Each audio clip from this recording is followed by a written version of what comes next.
keutamaan bersiwak, yaitu yang pertama Nabi mengatakan laula an asyqa ala ummati la amartuhum bisiwak inda kulli shalah wa fi riwayatin ma'a kulli wudu. Nabi mengatakan kalaulah tidak memberatkan kepada umatku, maka aku akan perintahkan siwak tersebut dipakai setiap ingin sholat. Tapi Nabi tidak galak memberatkan kita. Kalau Nabi menyuruh berarti wajib siwak jadi. Tapi Nabi tidak memerintahkan kewajiban tadi, hanya sunnah saja. Itu ketika ingin melaksanakan sholat.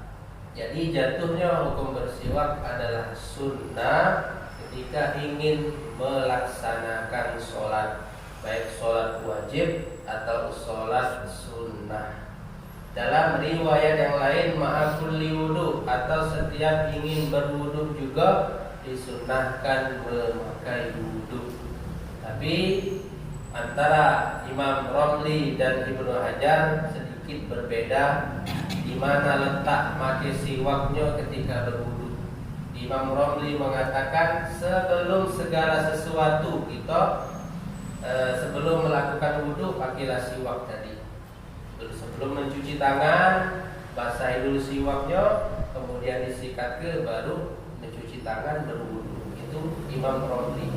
Atau Ibnu Hajar, Imam Ibnu Hajar mengatakan setelah mencuci kedua tangan. Ketika kita menghadap air di hadapan keran, kita mencuci tangan, setelah itu baru bersiwak. Itu perbedaan sedikit saja antara Ibnu Hajar dan Imam Romli tentang di mana letak siwak ketika ingin berwudu.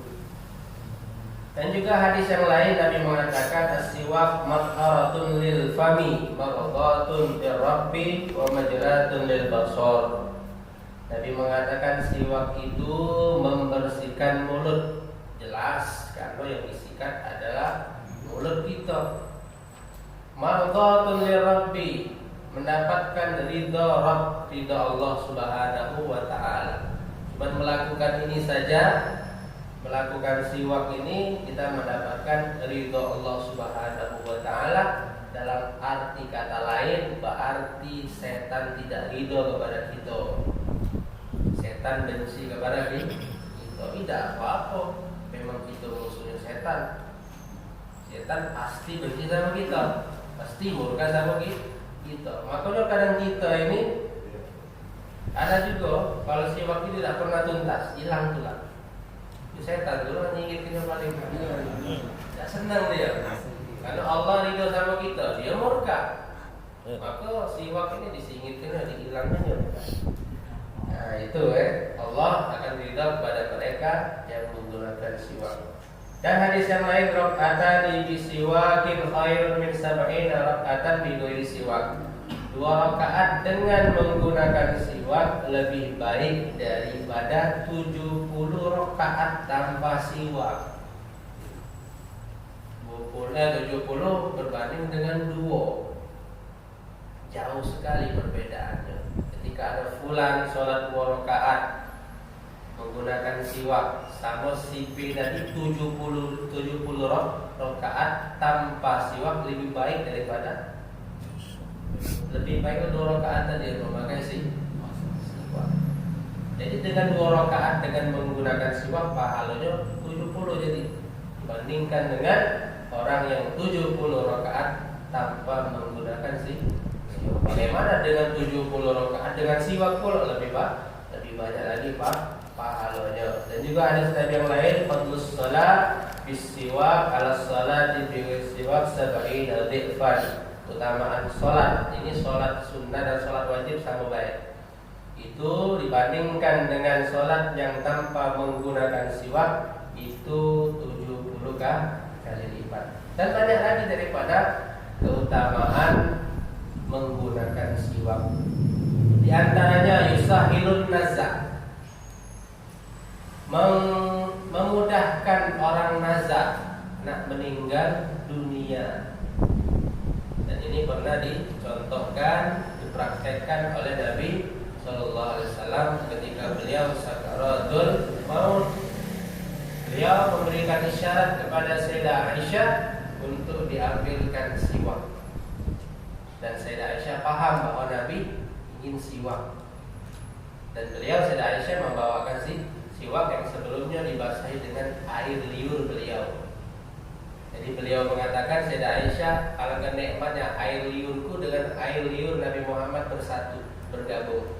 Itu adalah nikmat yang terbesar daripada nikmat-nikmat aku dengan Nabi Muhammad SAW. Itu menyatunya air liur aku dengan air liur Nabi Muhammad itu ketika beliau membasahi siwak tersebut untuk diberikan, disikatkan kepada Nabi Muhammad SAW. Makanya ulama mengatakan, kenapa seperti itu? Ketika kita ada kawan, keluarga yang nazar, yang nak meninggal, enjuk ke daripada siwak ini. Ulama mengatakan, ketika hamba tadi yang sakaratul maut dikasihkan, diberikan siwak, maka dia akan ingat sholat. Karena sebelum sholat pakai siwak, jadi ingat sholat. Dan juga ingat wudhu, karena sunnah sebelum wudhu menggunakan. Dan juga ingat qiraatul Quran, ingat membaca Al-Quran. Jadi ketika orang tadi ingat sholat, ingat wudhu, ingat ngaji Al-Quran, berarti dia ingat Allah. Ketika dia ingat Allah, akan mudah dia mengucapkan kalimat La ilaha illallah di sakaratul mautnya. Dan juga salah satu yang lainnya, yaitu membuat musuh takut. Nah, macam mana maksudnya? Wa yulhibul aduwa, membuat takut musuh. Ini ada kisahnya juga. Jadi pada zaman dinasti Abbasiyah itu kaum muslimin menaklukkan daerah-daerah yang belum mereka kuasai. Jadi susahnya menjatuhkan orang-orang kafir pada saat itu. Beberapa hari diperangi, tidak kalah-kalah juga. Akhirnya panglima tadi ngumpuli pasukan kaum muslimin. Kenapa kita beberapa hari ini belum pacak menaklukkan kota itu? Apakah di antara kita ini ada yang meninggalkan sholat 5 waktu? Tunjuk tangan. Tak hati. Apakah di antara kalian ada yang meninggalkan sholat sunnah? Tak hati juga. Apakah di antara kalian ada yang meninggalkan sholat tahajud, sholat malam? Tak kata juga. Akhirnya apakah di antara kalian ada yang meninggalkan siwak? Oh banyak katanya, lebih sebagian. Jadi sebagian daripada pasukan tadi ketika dia sholat, ketika dia ngaji ataupun berwudu tidak menggunakan siwak karena tertinggal di rumah. Akhirnya mungkin inilah penyebab kita susah untuk menaklukkan mereka. Akhirnya menyuruh pasukan untuk nyari batang siwak, cari pokoknya sedapat ya. Akhirnya dicari dapat batang siwak tadi, dipotong dan dibagikan kepada mereka. Ketika mereka sholat pakai siwak, ketika mereka ngaji pakai siwak, ketika mereka wudhu pakai siwak. Ternyata ada intel dari pasukan kafir memata-matai kaum muslimin. Dijingoknya, alang keselernya orang Islam ini. Giginya diasahnya pakai kayu. Oke, kita belum makan oleh mereka. Ini intel tadi pikirannya macam itu. Allah nak ngejual rasa takut tadi pada mereka. Macam nak sholat disikat gigi, pakai kayu bukan pakai sikat kan? Nak ngaji disikat lagi giginya biar tajam. Oke, kita belum makan kita tangkap. Kayaknya rasa takut tadi disampaikan kepada panglima mereka, kepada kaum-kaum mereka, sehingga mereka takut, mundur mereka. Sehingga kaum muslimin ketika ingin masuk ke kota mereka tadi, mereka tak kaget lagi. Sudah tak ketakutan melihat kaum muslimin itu menggosok giginya dengan kayu. Itu salah satu manfaat daripada bersiwak, menakutkan musuh. Dan juga siwak ini adalah dalkul asnan bima wa ma hawalaiha bi kulli syai'in khashinin, yaitu menyikat gigi dan sekitarnya dengan sesuatu yang kasar. Dengan sesuatu yang kasar. Kasar di sini bukan berarti kasar yang menyakitkan, yang melukai.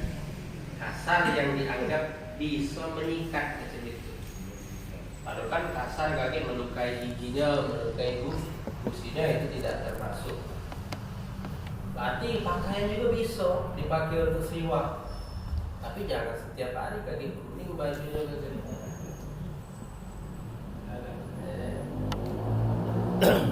Darul asnan wa ma hawalaiha, menggosok gigi dan sekitarnya. Berarti tidak hanya gigi saja, berarti kadang lidah juga, kadang langit-langit juga. Selain gigi, apa lidah juga dan langit-langit mulut kita juga sunnah disikat menggunakan siwak. Siwak itu yang afdolnya adalah menggunakan kayu arok yang kita pegang ini, kayu arok. Tapi menggunakan kayu arok. Tahu itu memang tak hadis di Indonesia. Mungkin ada kayu apa? Jualnya banyak sudah jadi itu. Kayu gelap. Cari di Teluk Gelang sana. Kalau tidak kata kayu korma, pelepah korma, itu tak kata juga pelepah korma. Atau kayu zaitun. Kalau kata setiap kayu yang ada bau wanginya, itu intinya sesuatu yang kasar. Hukum menggunakan siwak bisa jadi wajib, tapi asal hukumnya sunnah. Ingat sunnah, tidak wajib, tidak berdosa berarti. Tapi bisa jadi wajib kalau dia nazar kenyang. Kalau aku berhasil, kalau aku gol, kalau aku menang, aku akan bersiwak sholat isya kaget. Nah, maka wajib dia menggunakan siwak kaget sholat isya. Hukum sunnah, hukum asalnya sunnah. Kapan dia? Ketika ingin sholat, ketika ingin mengaji, ketika ingin berwudu, itu disunnahkan menggunakan siwak. Siwak itu tidak boleh lebih panjangnya, tidak boleh lebih dari sejengkal sekilan. Boleh lebih sekilan. Nah ini pas ya, lebih. Tidak boleh, makruh. Kalau lebih dari sekilan makruh. Kalau terlalu panjang kaget, itu rotan namanya. Kalau terlalu pendek kaget, tetelan mungkin.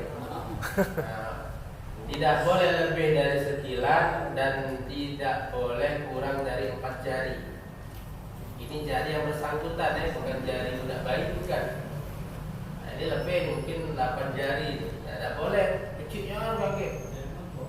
Gantilah beli yang baru dah tahan sampai gini. Biar hemat. Tak tu. Iya, tak tu. Makruh kalau lebih sekilan dan kurang dari 4 jari. Kecuali memang tidak artinya, nak duitnya, nak belinya murah juga dengan Agak ngantong lemah. Kemudian cara memegangnya. Cara memegangnya macam ini. Jadi kelingking sama jempol di bawah, 3 jari tengah, telunjuk dan jari manis itu di pojok. Ini cara Nabi megangnya. Kalau kita nak macam ini tidak apa-apa.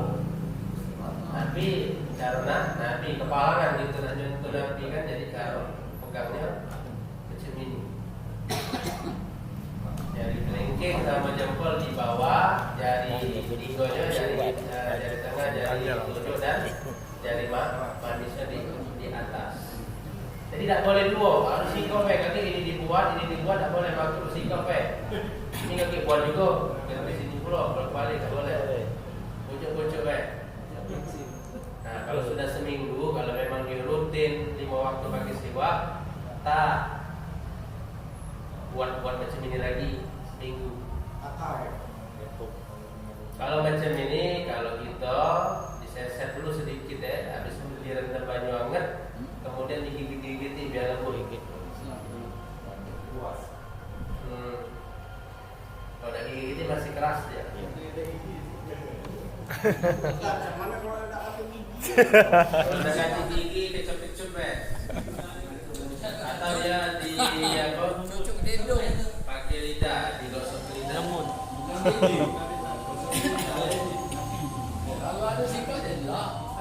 Nah, cara makainya dan sudah mengangkatnya, ukurannya, kemudian cara makainya dari tengah.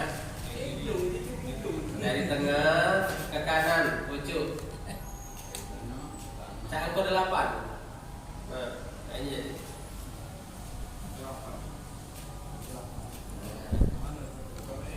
apa? Kalau di sini urdan tuh kanan kiri. Yang ke-8. Kalau lidah panjang memanjang dari pucuk ke bawah. Kalau gigi boleh tambah lagi misalnya. Kalau makainya. Jangan dikubek ya. Kalau bulan puasa batal lah. Nah, untuk bulan puasa khilaf bainal ulama.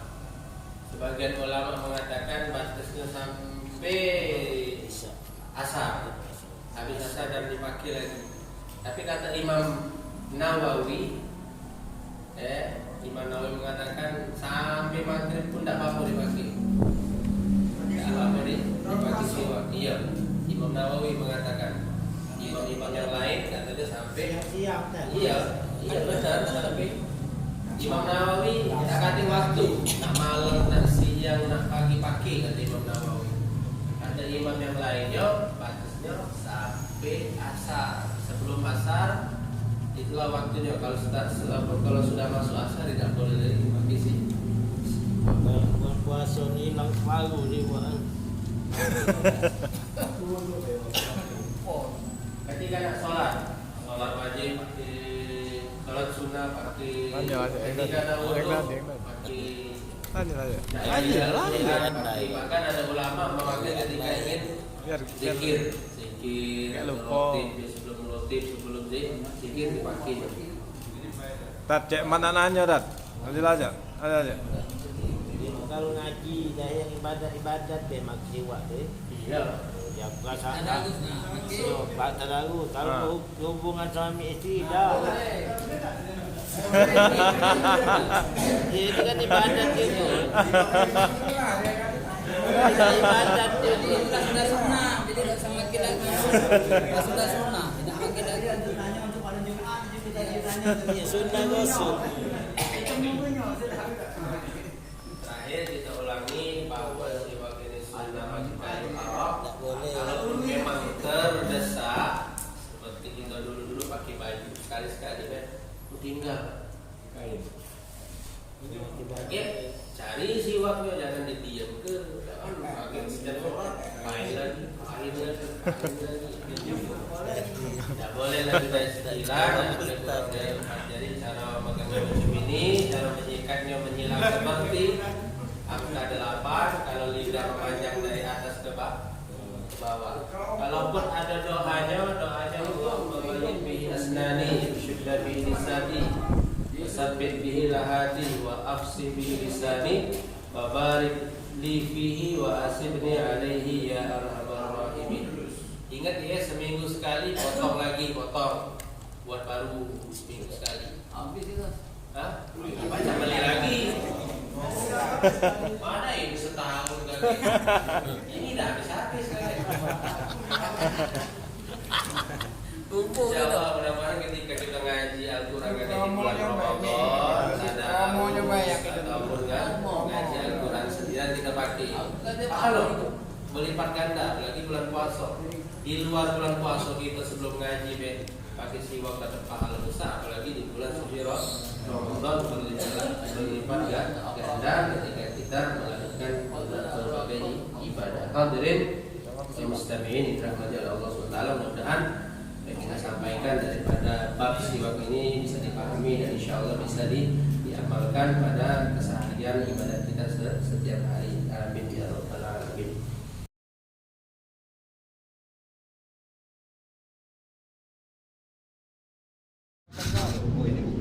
Bubur kacang hijau. Basingnya bawa nonton.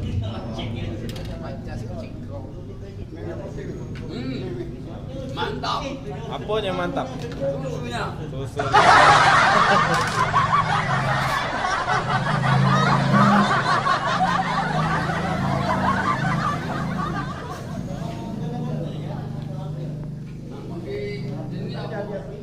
Tuan dulu. Wah, sak palonya ini. Iya, lah nyaji ke nyotat, padanya dewek tat. Banyak dapat bidadari. Iya. Awak tat ki marah rumahnya tat.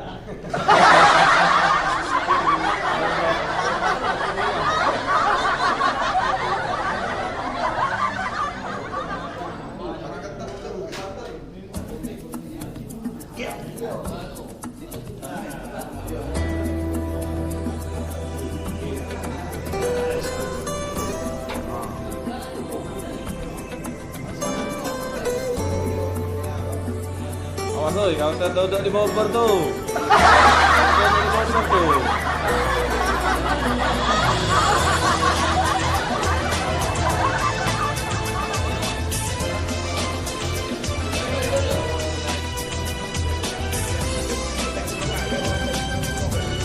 Kacau.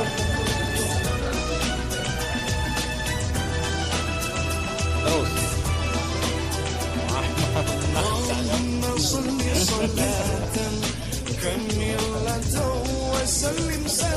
Jangan telat deh.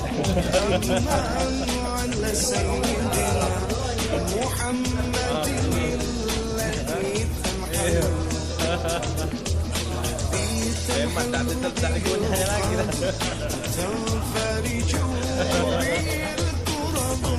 Udah makan bubur ini makin jiwa.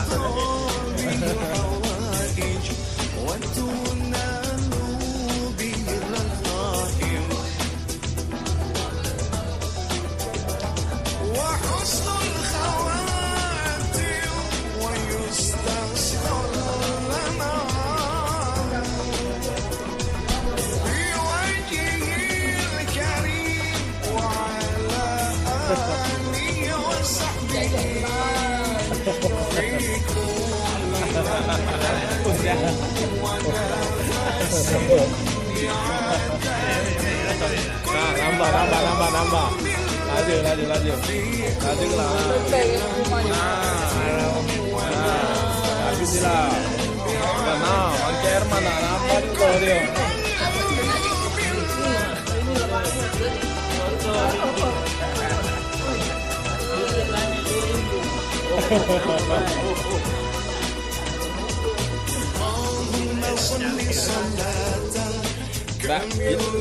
Yang di belakang nah kalau nambah.